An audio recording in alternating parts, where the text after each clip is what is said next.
Modern principle of statutory interpretation, reus. The words of an act are to be read in their entire context, and in their grammatical and ordinary sense harmoniously with the scheme of the act, the object of the act, and the intention of Parliament. Reus. Principle of bilingual interpretation. Canada is a bijural state. Rule of strict construction, RV pair. In RV pair, quoting Justice Dixon from another decision, it is unnecessary to emphasize the importance of clarity and certainty when freedom is at stake. No authority is needed for the proposition that if real ambiguities are found, or doubts of substance arise, in the construction and application of a statute affecting the liberty of a subject, then that statute should be applied in such a manner as to favor the person against whom it is sought to be enforced. Similarly, the SCC in RV pair affirmed the statements made in RV Goli, if a penal provision is reasonably capable of two interpretations, that interpretation which is the more favorable to the accused must be adopted. Purposive approach to charter interpretation, Hunter v. Southam. The Constitution requires a broad purposive analysis, which interprets specific provisions of constitutional documents in light of its larger objectives. Broad purposive approach requires that we interpret the Charter in a purpose-driven and expansive way. Symmetry rule of thumb mens rea, Kent Roach.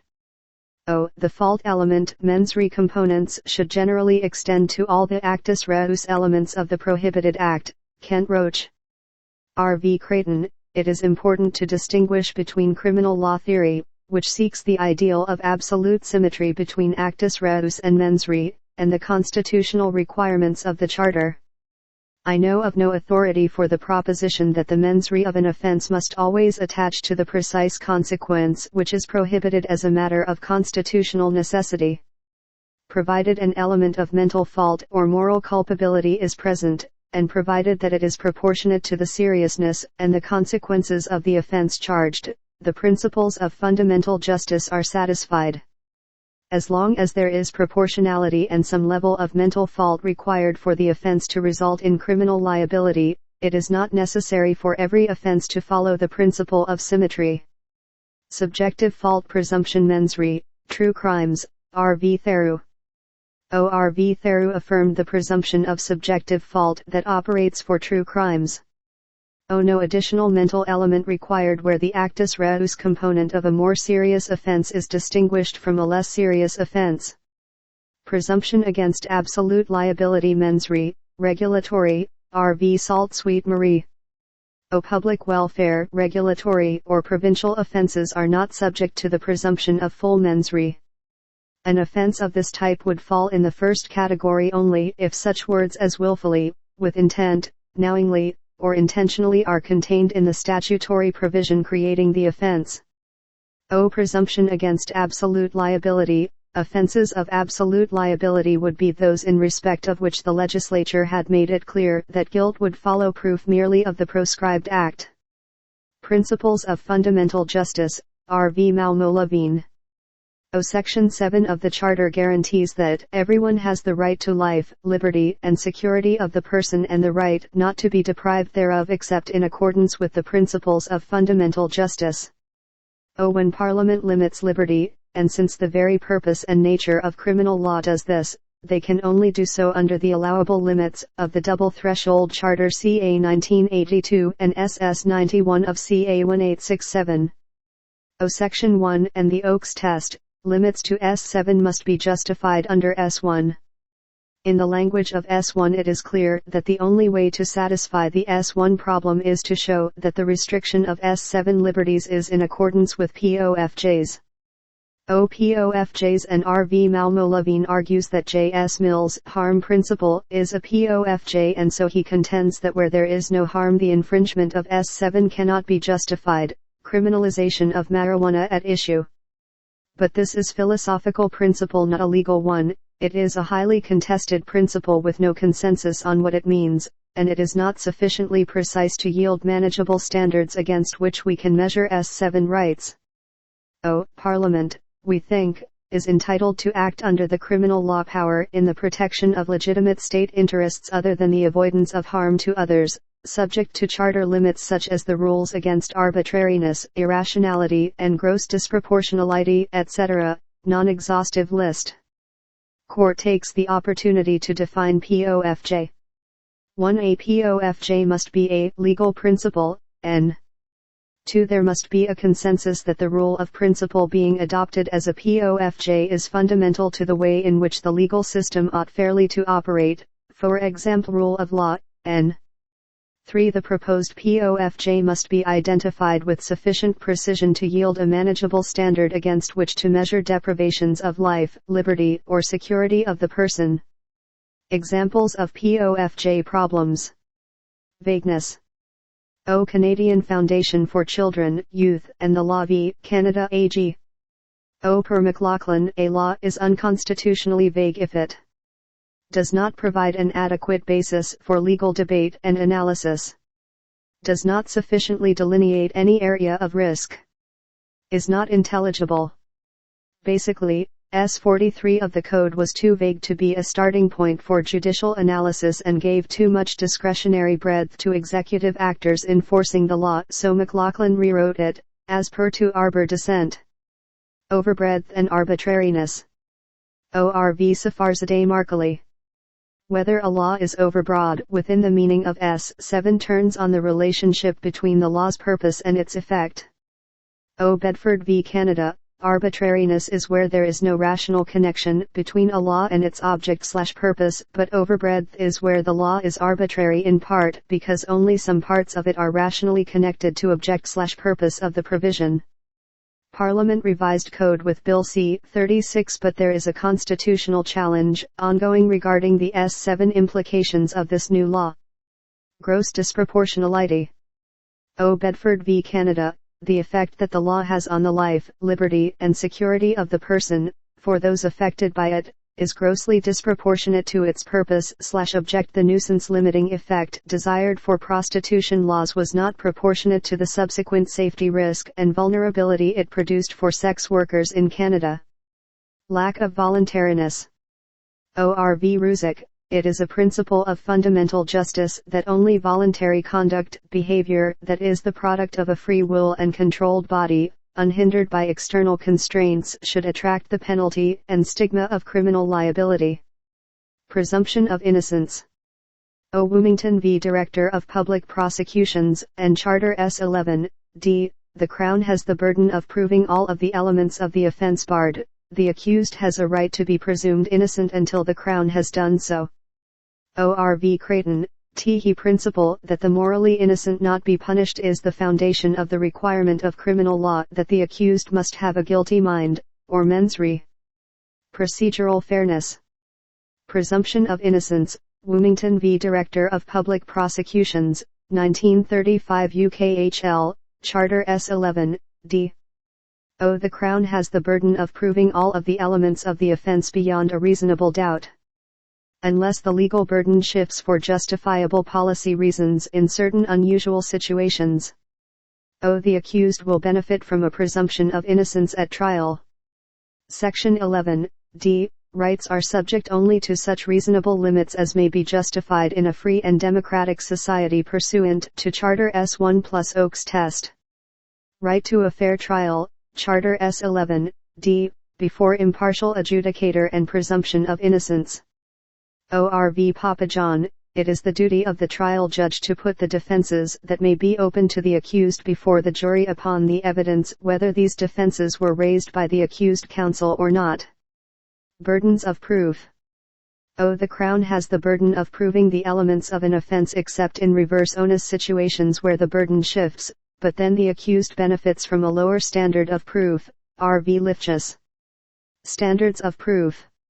O. Balance of probabilities, reverse onus situations. O. Reasonable doubt, standard of proof requirement on the Crown. R.V. Lifchus, 1997 SCC. O. When I use the words proof beyond reasonable doubt, I use those words in the ordinary, natural everyday sense. There isn't one of you who hasn't said, gosh, I've got a doubt about such and so. Perfectly everyday word. There isn't one of you who doesn't have a notion of reasonable. That, too, is a perfectly ordinary concept. Standard of reasonable doubt, RV star, 2000 SCC. Reasonable doubt falls much closer to absolute certainty than to proof on a balance of probabilities. Something less than absolute certainty is required, and something more than probable guilt is required, in order for the jury to convict. Contradictory Crown/defense evidence. RVWD, SCC 1991 developed a test designed to help the trier of fact work their way through contradictory evidence in a systematic way in order to evaluate whether there is a reasonable doubt. WD formula, revised in RVS, JH. If you believe the exculpatory evidence of the accused, obviously you must acquit. 2. If you do not believe all of the exculpatory testimony of the accused but you are left in reasonable doubt by any part of the accused testimony/exculpatory evidence, then you must acquit. Believing the accused testimony in general is not enough to raise a reasonable doubt, you must also be left in reasonable doubt by the evidence that you believe. 3. Even if you are not left in reasonable doubt by any part of the accused testimony, you must consider all of the evidence which you do accept, and ask yourself whether that evidence proves the guilt of the accused beyond a reasonable doubt. The remaining evidence that the Crown has supplied may not make out the elements of the offense. If the elements equal not made out equal acquit. Elements of the offense. What must the Crown prove? Actus reus, conduct, circumstances, consequences plus causation. Voluntariness. Contemporaneity. Mens rea, subjective or objective fault. Contemporaneity. R.V. Williams, SCC 2003, temporal overlap of actus reus and mens rea elements must occur at some point in order for the elements to be made out properly. Simply making out the elements of the offense with no temporal connection will not satisfy the legal burden on the Crown.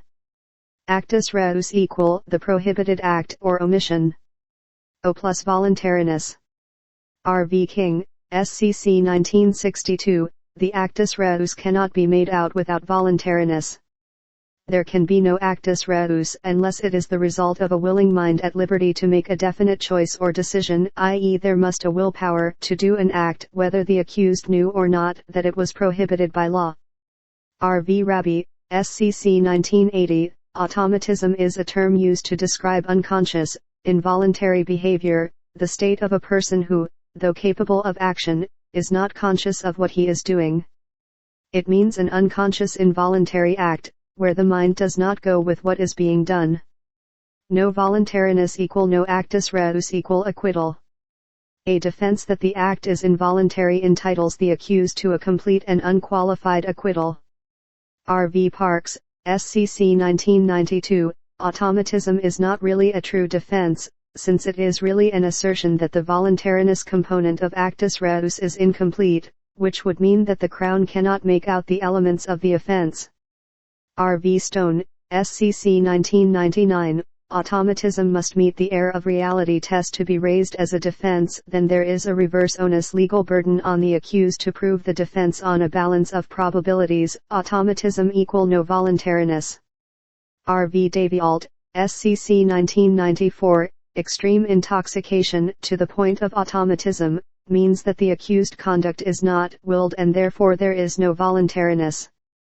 R.V. Ruzick, SCC 2001 at para 46, punishing a person whose actions are involuntary in the physical sense is unjust because it conflicts with the assumption in criminal law that individuals are autonomous and freely choosing agents. R.V. Lucky, Saskatchewan Police Court 1955, driving on the wrong side of the road. A person who by an involuntary act for which he is not to blame gets onto the wrong side of the road is not guilty under the section in question. No voluntariness equal no actus reus. Conduct, the act or omission. Act equal language of the offense, apply statutory interpretation principles. Omission, omission-based offenses require 1. A legal duty to act, and 2. A law criminalizing failure to perform that duty.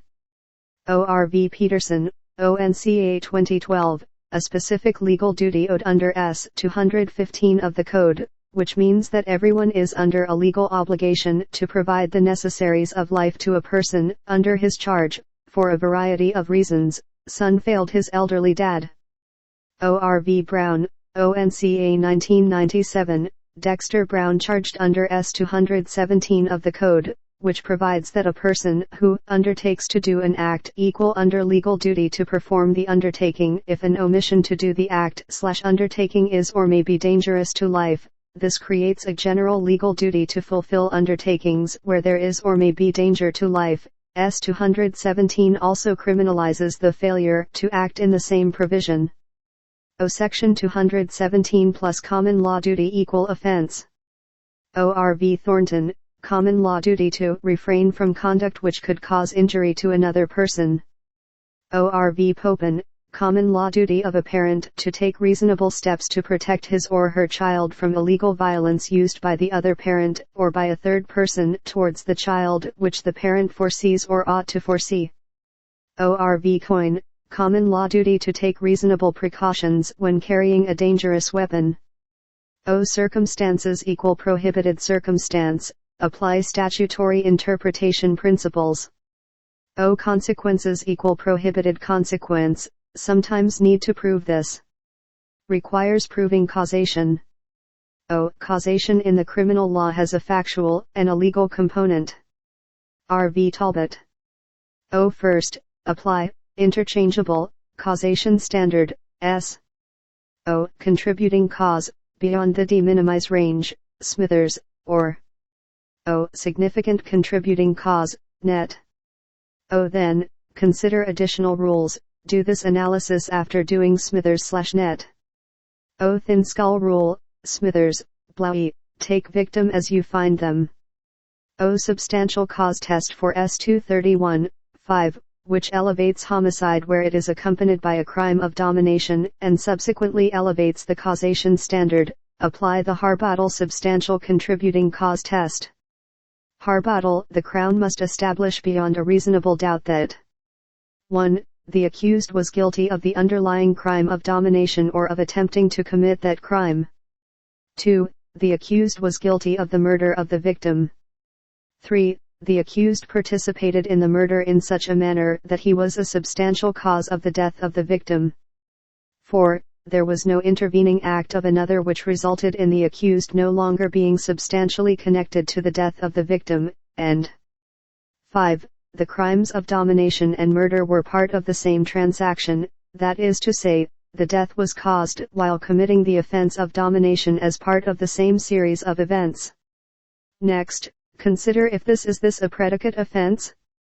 O. Establish causation and look below to see if it is one of the predicate offenses where there is an accompanying mens rea requirement of objective foreseeability. True predicate offenses.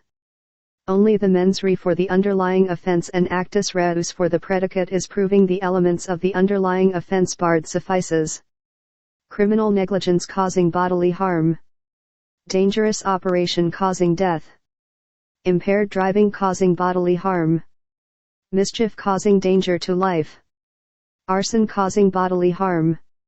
Exceptions objective foreseeability standard. Manslaughter. Unlawfully causing bodily harm. Aggravated assault. For murder, like any other offense, use net. O. Only for S-231, 5, use net plus Harbottle. Intervening acts equal acts that disrupt the chain of causation, removes criminal liability. Intervening acts test from R. V. Mabin.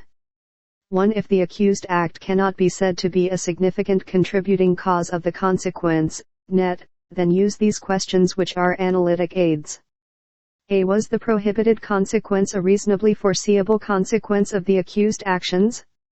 Objective foreseeability, Mabin. The time to assess reasonable foreseeability is at the time of the initial unlawful act, rather than at the time of the intervening act, as it is too restrictive to require that the precise details of the event be objectively foreseeable.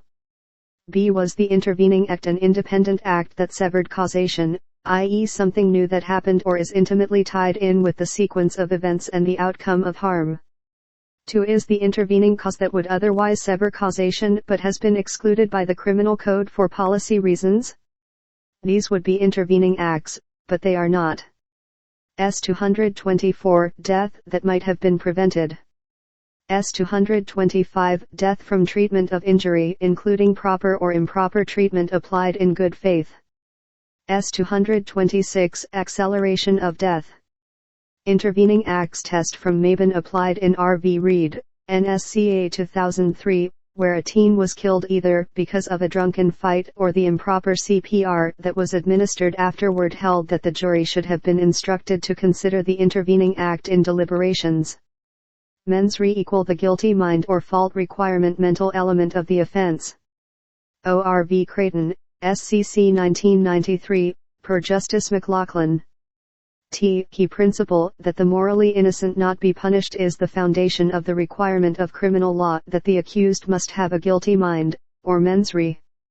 Creighton, objective foreseeability of death is sufficient to make out manslaughter. Higher order mental states equal accused deeper reasons for action, not normally required to be proved. Motive never required. Ulterior purpose sometimes required. Use reus to decide if there is an ulterior purpose. O.R.V. Tatton, SCC 2015.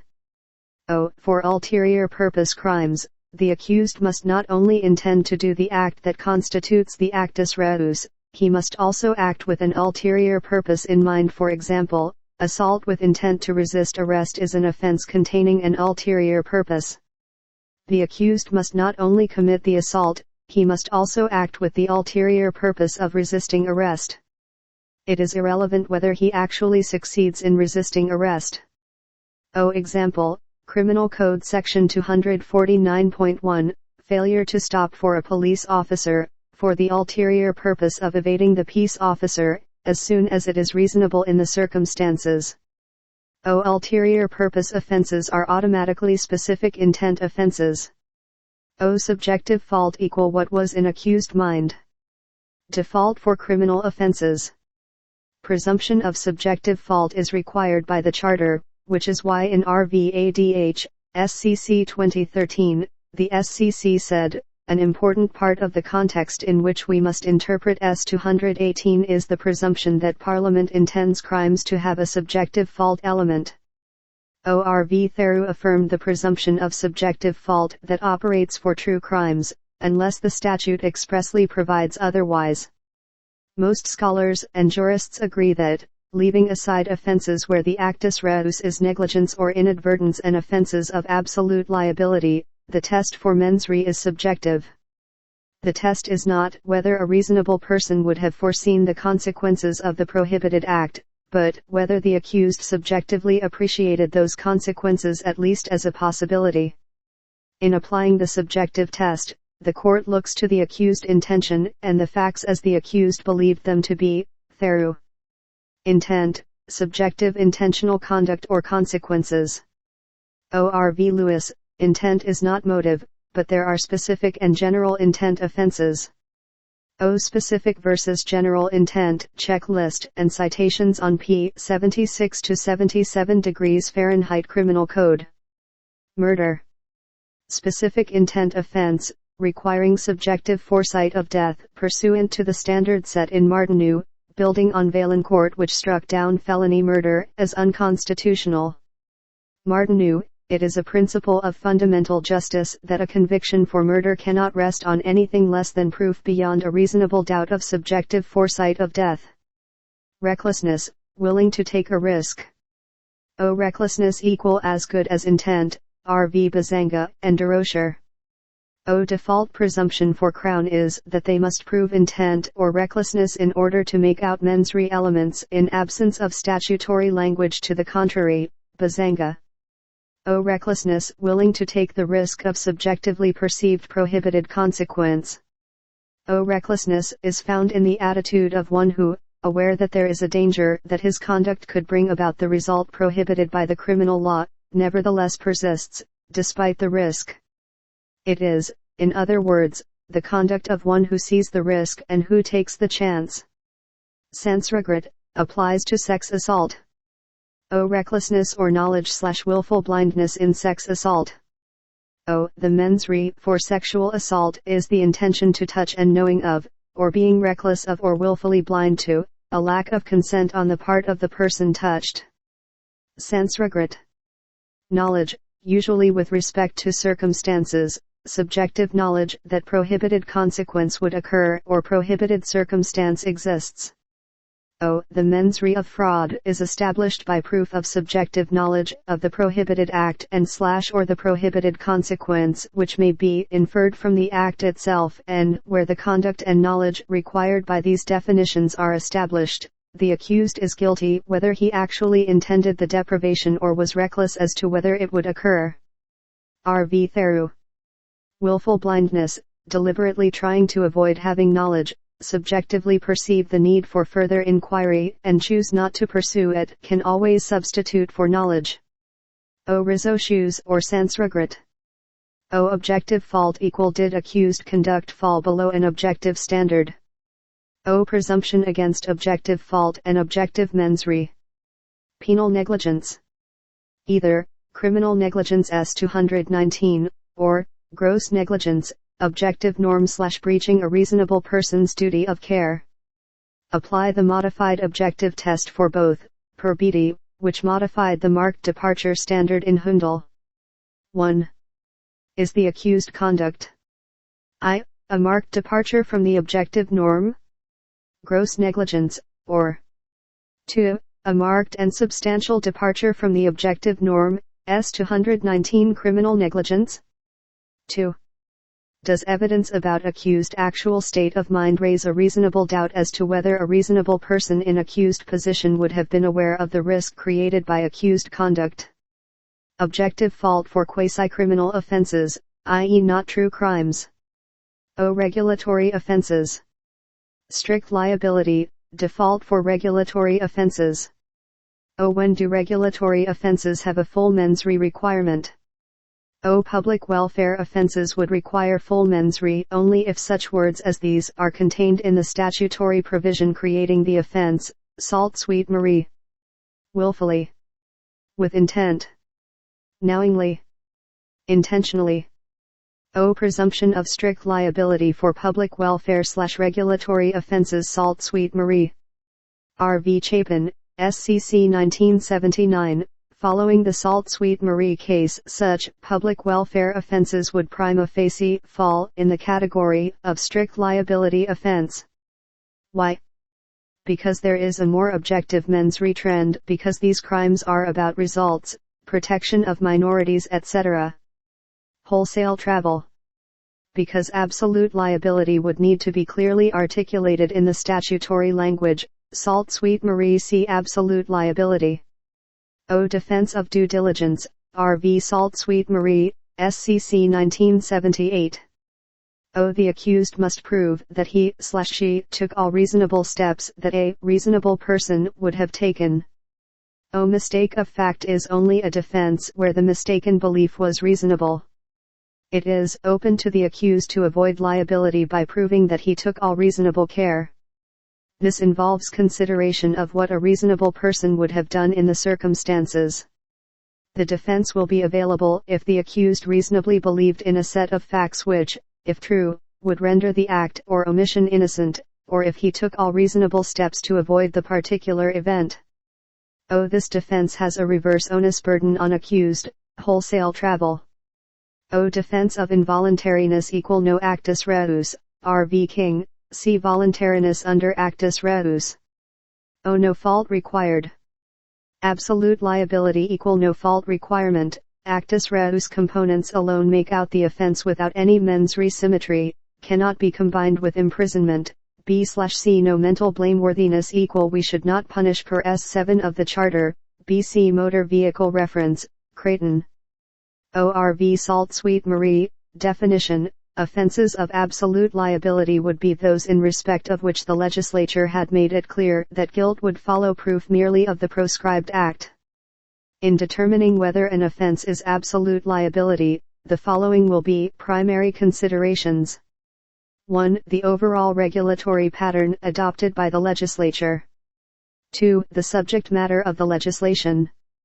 3. The importance of the penalty, and 4. The precision of the language used. Salt Sweet Marie. Involuntariness defenses operate here, but accused must raise an air of reality, and sometimes there is a reverse legal burden. Defense of officially induced error.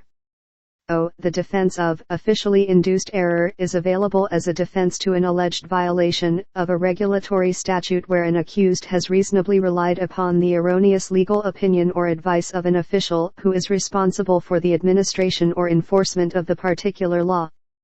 In order for the accused to successfully raise this defense, he must show that he relied on the erroneous legal opinion of the official, and that his reliance was reasonable. The reasonableness will depend upon several factors, including the efforts he made to ascertain the proper law, the complexity or obscurity of the law, the position of the official who gave the advice, and the clarity, definitiveness, and reasonableness of the advice given. Kencoil Thermal. Duras, Ruzic. Like this video, hit subscribe, hit that notification bell for more videos on Canadian law.